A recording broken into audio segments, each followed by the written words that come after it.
Alright, it's MIL-SPEC Monkey, and we're here with... Hi, it's Brandon from Holosun here at ShotShow 2024. Right now we have our Ronin build. It's a collaboration with Cloud Agency Ronin Tactics, as well as ourselves and HuxWorks over here. We have our AEMS Max. It's basically going to be a jumbo version of our current model, the AEMS. It's going to have Ronin embroidery, not embroidery, but laser engraving on this side over here.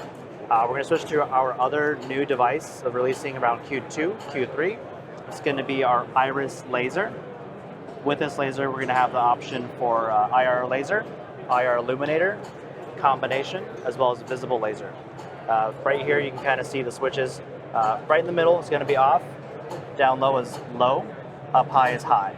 There's only really two buttons here. There's a manual fire button up top and the mode switching.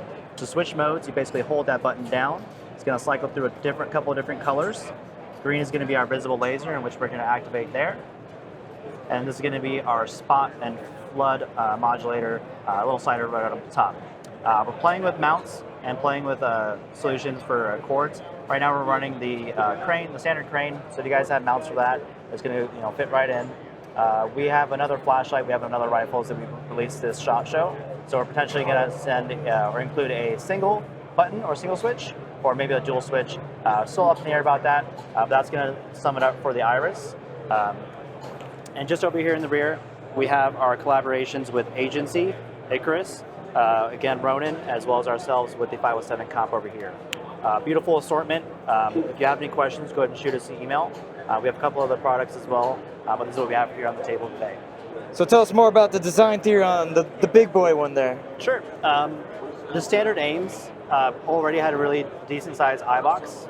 We have the square housing so you can kind of get the whole silhouette, larger sight picture, but people wanted more. Similar to our 510, we wanted a large housing with a lot of visibility, so we went up with the AEMS Max. A little bit longer of a housing, obviously wider and a little bit taller. This mount specifically was what Ronin looked for. He likes the absolute co-witness, so it drops it down really, really low. We may play around with taller mounts. Our standard AEMS is the 163, so we might play around and get that riser up on top as well. But generally speaking, all the features, everything, all the add-ons are going to be the same. You're going to have the front and rear flip caps. You're going to have the solar fail-safe, the 50,000 hour battery life, as well as the multi-reticle options and the green or red reticles. Great. And with some of the theory, you can get more unconventional positioning and able to see the dot easier. Yeah, bigger, easier dot acquisition, larger window, bigger sight picture. You definitely want to see what's going on downrange. You don't want to have that enclosed feeling that you're kind of looking through a small, tiny tube, like those little 30 mil tubes.